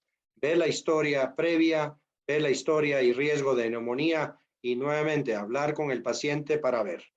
Si tenemos a estos pacientes, una de las opciones es no quitar el esteroide, la otra opción es bajar a media dosis y cambiar el tipo de esteroide. Están con Fluti, pasar a budesonida, especialmente si tiene historia de neumonía, y darle seguimiento cercano. Y si el paciente no se exacerba en un año, se le puede retirar el esteroide inhalado. Y nos quedamos con un grupo muy pequeño para uso del esteroide. Como conclusión, debemos usar el tratamiento correcto con el paciente correcto. ¿A quién le vamos a usar esteroide inhalado? El paciente que tiene asma, paciente que tiene más de 300 eosinófilos, que es exfumador, que tiene exacerbaciones frecuentes, más de 3, vamos a usar esteroide. Pero si tiene 2 exacerbaciones y vemos que una de ellas se tuvo que hospitalizar y su eosinofilia está entre 100 y 300, a ese grupo sí debemos usar esteroide inhalado cuando ha fallado la doble terapia broncodilatadora.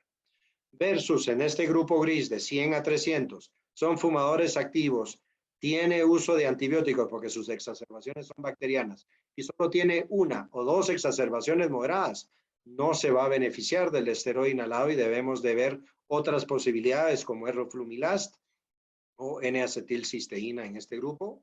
Y por supuesto, si tiene menos de 100 y tiene comorbilidades que pueden aumentarse por el uso de esteroide inhalado a larga duración, no debemos de considerar el esteroide inhalado. Muchísimas gracias y no puedo dejar de invitarlos de aquí a un mes a nuestro congreso virtual de ALAT. Ojalá todos estén inscritos y nos veamos en forma virtual en un mes. Muchísimas gracias.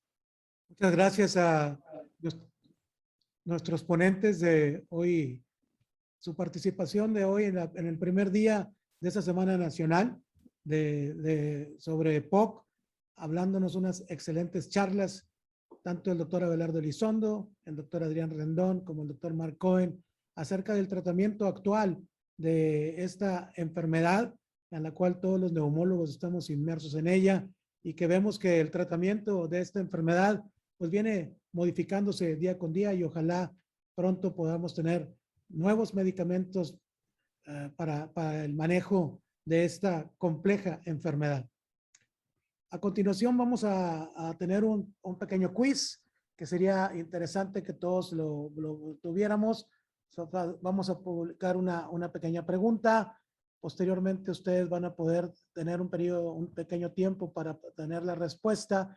Y después de que veamos la respuesta en esta pregunta que hemos hecho, pediremos la participación de alguno de los ponentes sobre las respuestas que tengamos de las preguntas que vamos a poner a consideración. Al mismo tiempo tenemos el chat abierto. Si alguno tiene alguna pregunta, por el chat también pueden mandar alguna de sus preguntas y veremos la forma de poderlas responder a través de nuestros ponentes. Adelante con el quiz. La primera pregunta es, en su práctica diaria, ¿cómo decide usted qué inhalador usar?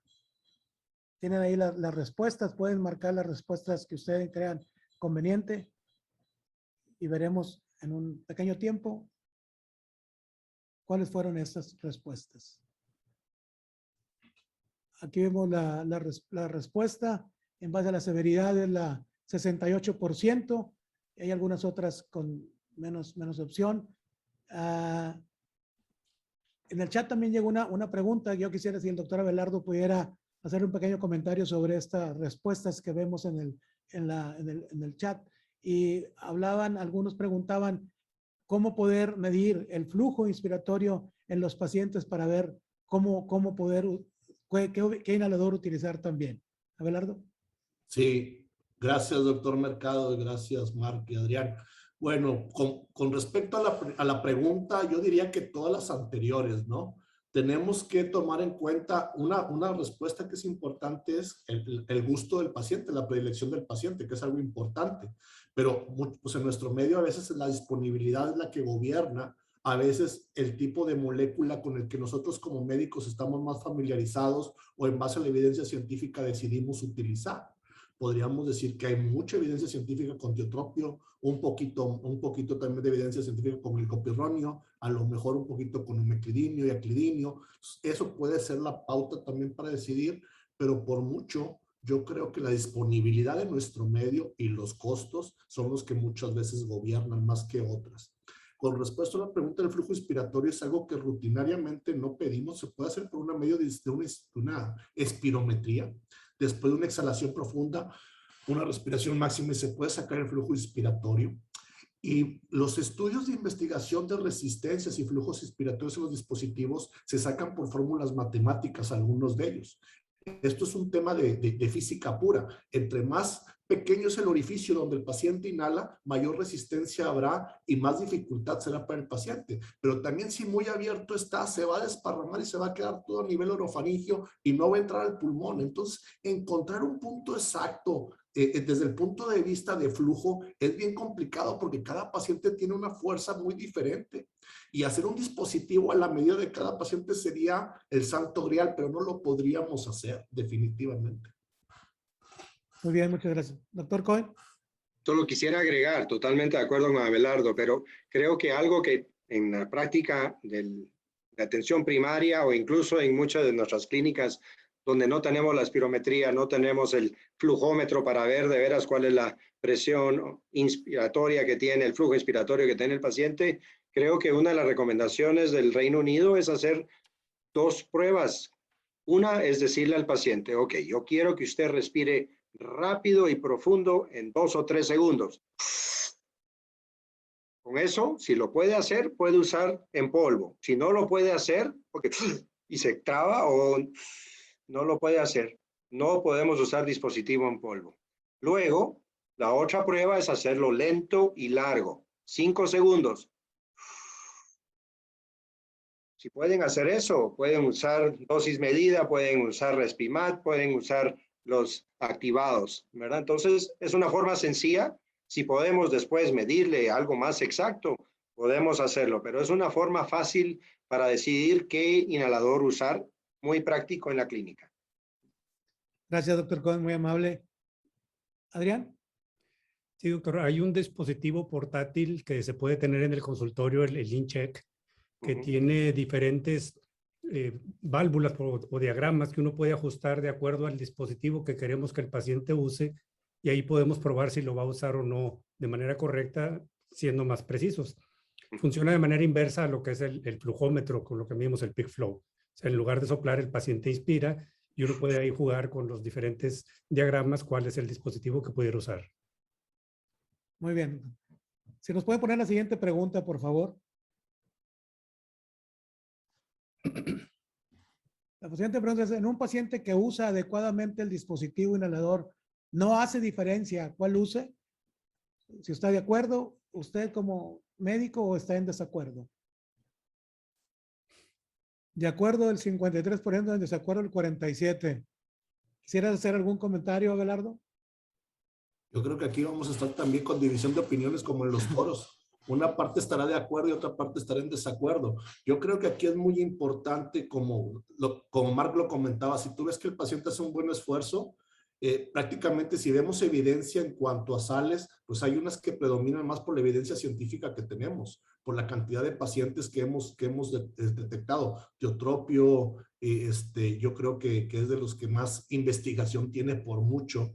El dispositivo que tiene es bastante amigable en cierto sentido, pero pues a veces no tenemos el medio económico para ofrecerle eso al paciente, o la institución no lo tiene, tenemos que tomar cartas con otros medicamentos. Pero yo creo que en esencia las clases de LAMA funcionan bastante bien para lo que nosotros buscamos, su efecto broncodilatador, mejoría del BF1, calidad de vida, cuestiones de San George, prácticamente todos nos mencionan eso. El punto es que el dispositivo es diferente en cada uno de ellos. Si yo puedo poner al paciente a que pruebe cada uno de los dispositivos, él me diga con cuál se siente mejor, yo creo que el paciente llevaría mano en la decisión de cuál dejarle. No sé qué opinen Marc y Adrián. ¿Algún comentario? Muy bien. Totalmente de acuerdo. Hay que poner ya al paciente a hacer la preferencia, porque él es el que lo va a usar.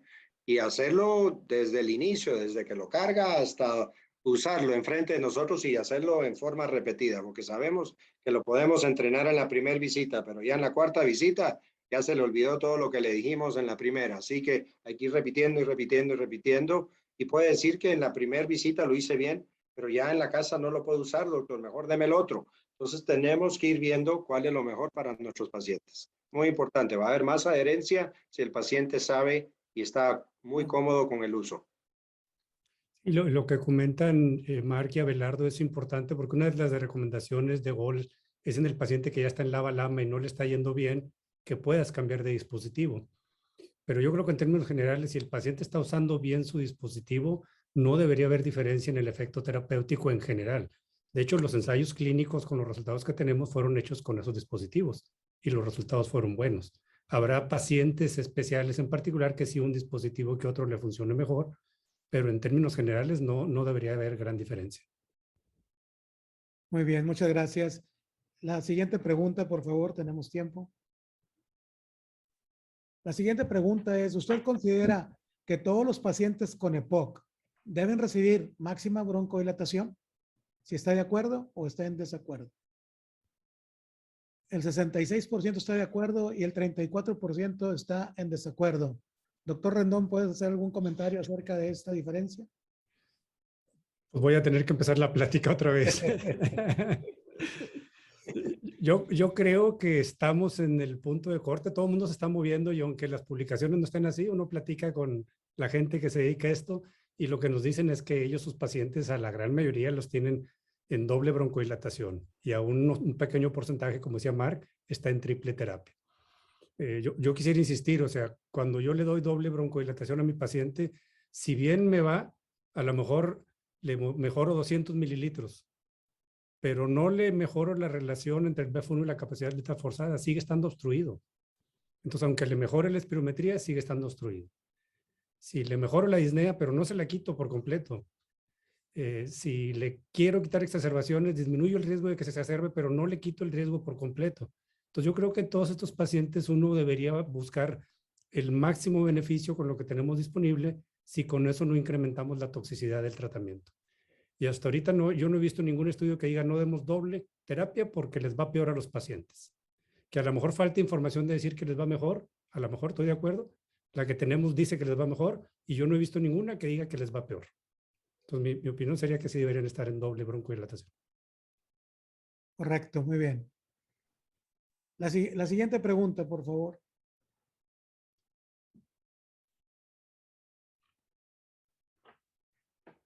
La siguiente pregunta es, ¿qué porcentaje de sus pacientes están en doble broncodilatación? Menos del 25, entre el 25 y el 50 o más del 75% de sus pacientes con EPOC en la práctica diaria. 43% entre el 25 y 50 y 47 más del 75. ¿Alguien quiere hacer algún comentario sobre esta respuesta? Yo quisiera más o menos comentar un poquitito más de por qué dar máxima broncodilatación con la doble terapia broncodilatadora.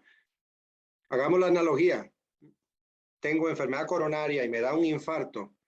Mi primer infarto le voy a dar solo aspirina. Voy a esperar a mi segundo infarto para ponerme mi antiplaquetario. La tercer infarto le voy a poner mi estatina. No, nosotros le damos todo el tratamiento que podemos para prevenir lo que puede matar y darle mala calidad de vida a nuestros pacientes. Entonces, ¿por qué no darle algo que le dé máxima broncodilatación? Me van a decir, entonces démosle triple a todos. No, porque tiene efectos adversos la triple. Entonces, nos debemos de quedar en doble terapia broncodilatadora como nuestro manejo para darle mejor calidad de vida, mejor función pulmonar, menos exacerbaciones y ese 75% ojalá de aquí a un año o aquí a un mes ya suba a 100, ojalá. Abelardo.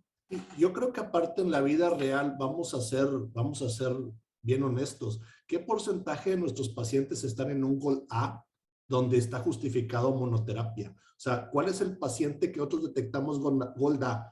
Una valoración preoperatoria que un cardiólogo o algún fumador se lo pidió y se lo detectamos en fases muy tempranas. Son los menos casos. Yo creo que la pregunta debería ir implícita de otra manera. ¿A quién de sus pacientes y qué porcentaje de sus pacientes tienen incluida en su terapia combinación LABA-LAMA? Yo creo que el 100%, si estamos hablando de neumólogos, porque ver pacientes grupo A son los menos. Y la verdad es que cada vez me doy cuenta que encontrar un paciente A es un garbanzo de a libra. Y por ende ya los vemos con disnea, con muchos síntomas, con un CAT de más de 15, 20 puntos, donde totalmente de acuerdo que la terapia dual va a ser mejor que si lo dejamos con monoterapia, ¿no? Doctor Mercado, si me permite, las respuestas en esta pregunta, si mal no recuerdo los números, es como 80% los que tienen en doble terapia. Y en la pregunta anterior estaba dividida la decisión. O sea, como que aunque no estés de acuerdo, les das. Sí. Sí, era 50 y 50 la pasada, ¿verdad? Técnicos. Sí. Muy bien, la siguiente pregunta, por favor. ¿Cuál de las combinaciones lava-lama considera usted que ofrece mejor efectividad? Ahí vienen las combinaciones. Tenemos el tiempo para que ustedes escojan la que ustedes crean conveniente. El 52% dice que todas son efectivas. Tiotropio, dulaterol 23%, glicopironio, formoterol 4%, glicopironio, indacaterol 14% y omeclinio, bilanterol 7%. ¿Algún comentario, doctor Rendón? La información que tenemos de compararlos uno a uno, face to face, es muy limitada y probablemente las diferencias que se han encontrado ha sido por el cambio del dispositivo cuando cambiamos la sal, más que las sales en sí. Si se usan a las dosis adecuadas en el paciente que está indicado, probablemente no haya mucha diferencia en la efectividad entre cada uno de ellos. Muy bien. No sé si Marc quiera comentar algo, Abelardo. Es como las vacunas de COVID, la que está disponible. Sí, No, son muy eficaces. Sí. sí, tal vez si hiciéramos comparativos de las sales en el mismo dispositivo, podríamos tener una información diferente, pero pues no es la realidad. Regresamos a la técnica que puede hacer el paciente con el inhalador. Y creo que ahí es donde va a haber diferencia. Si pueden utilizar bien en todos los dispositivos, todos van a ser eficaces. Pero si tienen algún problema en hacer la técnica con el inhalador que tienen enfrente, ahí es donde creo que se hace la diferencia. Y luego, como decía Abelardo, disponibilidad y costo. Algunas veces una, digamos, como maña que hacemos en el paciente que está con el de 24 horas y despierta con disnea, pues le cambiamos al de 12 horas para tratar de cubrir ese margen de tiempo que nos esté faltando. Muy bien, la siguiente pregunta, por favor.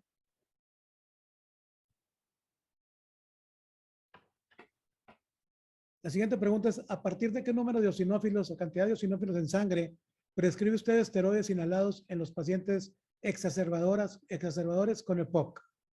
100, 150, 200 o 300. 51% con 300, 23 con 200, 16 con 150 y 10% con 100. Doctor Marc ha hecho una exposición excelente de los eosinófilos en esta enfermedad. ¿Algún comentario, doctor Marc?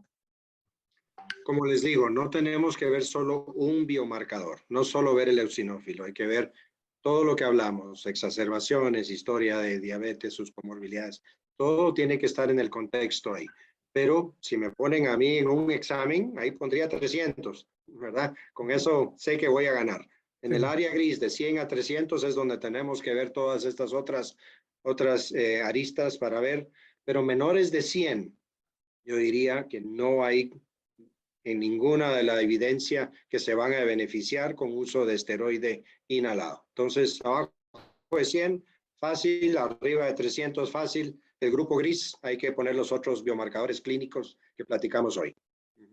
Yo no sé qué opinen los demás, pero si tenemos rango de 100 a 300 en un paciente que se sigue exacerbando, que está muy sintomático, a pesar de una terapia dual óptima, sabiendo que usa bien los dispositivos, que toma el medicamento, tiene buen apego, adherencia al tratamiento, pues no es mala, para nada mala idea que demos una terapia triple, que escalemos. O sea, el tema es que debemos también sopesar los efectos secundarios, las comorbilidades del paciente, pero no se nos criticaría que el paciente sintomático, incluso con un BF1 menor del 30%, que se sigue exacerbando, le pongamos triple terapia. No, el punto es no quedarnos toda la vida con la triple terapia. A lo mejor lo estabilizamos, lo mejoramos y podemos ir disminuyendo dosis de esteroide y de escalarlo, podríamos hacerlo.